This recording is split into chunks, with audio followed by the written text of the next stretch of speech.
नमस्कार, आप सभी लोगों का स्वागत है हमारे आज के खास प्रोग्राम में। प्रिय दर्शकों, आज के इस वीडियो के माध्यम से हम लोग चर्चा करेंगे नक्षत्रों की।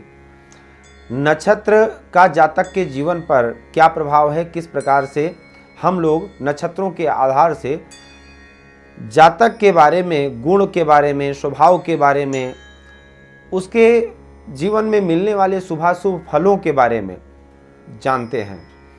देखिए, जब भी हमारा जन्म होता है उस समय पर जो लग्न होती है, जो नक्षत्र होता है, वो हमारे जीवन में खास होता है, क्योंकि उस लग्न में, उस नक्षत्र में हमारा जन्म हुआ है। आप सभी जानते हैं, जब भी बालक गर्भ में होता है वो कष्ट में होता है, पीड़ा में होता है, और जब जन्म होता है उस समय का वो जो समय होता है वो सबसे खास शुभ समय माना जाता है उसके लिए, उस जातक के लिए जिस समय उसका जन्म होता है। इसलिए उस लग्न, उस राशि को, उस नक्षत्र को विशेष रूप से हम लोग फलादेश में लेते हैं। इस राशि में जन्म हुआ है तो जातक का स्वभाव ऐसा होगा, गुण ऐसे होंगे, ये चीज़ें जीवन में मिलने वाली है। हाइट, पर्सनालिटी, गुण, स्वभाव, नेचर, सब कुछ व्याख्यान किया जाता है। लेकिन अब मान लीजिए किसी जातक का मेष राशि में जन्म हुआ है, तो मेष राशि में 3 नक्षत्र हैं, 2.25 नक्षत्र हैं, यानी अश्विनी, भरणी और कृत्तिका का पहला चरण। तो अब मेष राशि का भी 3 डिवीजन किया जा सकता है। अब यहां पर जो हम लोग चर्चा करने वाले हैं, राशियों के बजाय नक्षत्रों की करेंगे, क्योंकि राशियों से बहुत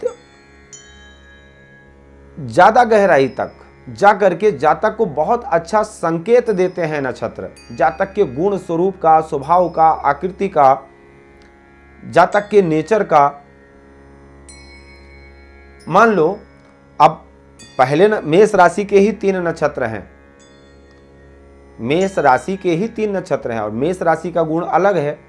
और राशि में अश्विनी नक्षत्र, मान लीजिए अश्विनी में जन्म हुआ तो अश्विनी के स्वामी केतु हैं, भरणी में हुआ उसके स्वामी शुक्र हैं, कृत्तिका में जन्म हुआ पहले चरण में तो उसके स्वामी सूर्य हैं। राशि में से ही रहेगी, लेकिन नक्षत्र के स्वामी अलग अलग हो जाएंगे, उनका फल अलग अलग हो जाएगा। तो है ना ये बारीकी से जानने का तरीका। तो इसलिए अगर आपका पुनर्वसु नक्षत्र में जन्म हुआ है तो आपका स्वभाव किस प्रकार का होगा, आपका नेचर किस प्रकार का होगा, कैसे हैं, कैसे होते हैं पुनर्वसु नक्षत्र में जन्म लेने वाले जातक। देखिए, वैसे भी अगर देखा जाए तो पुनर्वसु नक्षत्र के स्वामी देवगुरु बृहस्पति होते हैं। बृहस्पति से बहुत कुछ आप अपना सकते हैं, जान सकते हैं। देवगुरु बृहस्पति हैं, ज्ञान के कारक हैं, धर्म के कारक हैं, अध्यात्म के कारक हैं, वक्ता हैं, मंत्री पद प्राप्त है, सम्माननीय ग्रह हैं। ऐसे जातक को प्रतिष्ठा, मान सम्मान काफ़ी अच्छा मिलता है। शास्त्रकार कहते हैं, शांता सुखी च संभोगी, शुभगो जन वल्लभा, पुत्र मित्राधि भिर्युक्तो जायते च पुनर्वसु।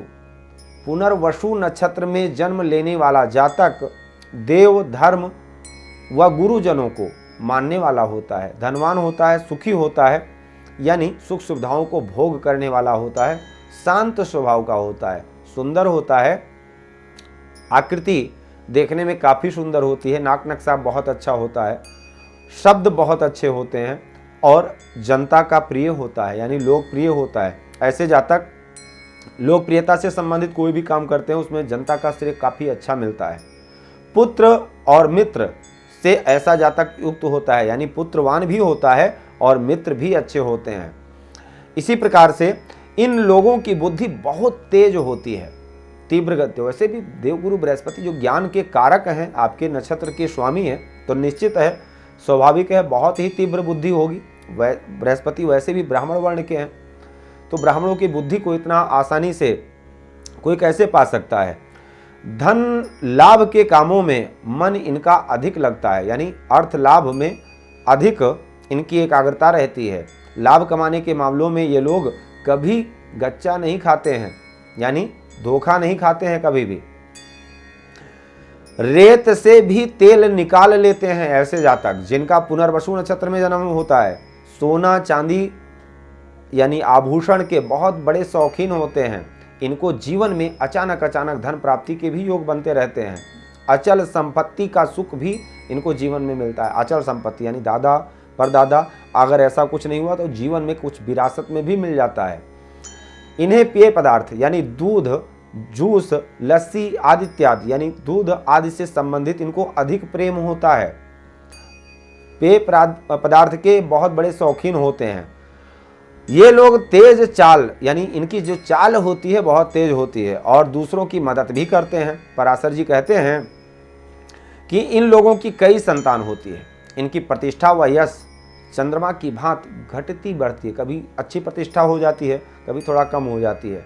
यानी क्योंकि स्वामी आपके देवगुरु बृहस्पति हैं और बृहस्पति अगर कोई भी मर्यादा रहित कार्य किए, छोटा सा भी कोई काम किए तो निश्चित है आपकी छवि तुरंत डाउन होगी। इसका आपको विशेष रूप से ध्यान रखना होगा। अगर आप देवगुरु बृहस्पति की आराधना विशेष रूप से करें, अगर आप जन्म पत्रिका का एक बार फलादेश करवाएं, बृहस्पति की स्थिति क्या है जन्म पत्रिका में ये जरूर देखें। आपका पुनर्वसु नक्षत्र में जन्म हुआ है तो नक्षत्र आपका पीड़ित तो नहीं है। अगर नक्षत्र पीड़ित होगा तो निश्चित है संघर्ष रहेगा जीवन में। अब आपके नक्षत्र पर कितनी शुभता है कितनी अशुभता है इसको एक बार जानना बहुत जरूरी है। राशियों से तो बहुत मोटे हेडिंग में प्रिडिक्शन प्राप्त किया जाता है, लेकिन बारीकी से नक्षत्रों के आधार से ही जान सकते हैं। आप अपने बारे में गहराई से जान सकते हैं। तो संपूर्ण फलादेश के लिए आप स्क्रीन पर दिए गए नंबर पर संपर्क कर सकते हैं, जान सकते हैं।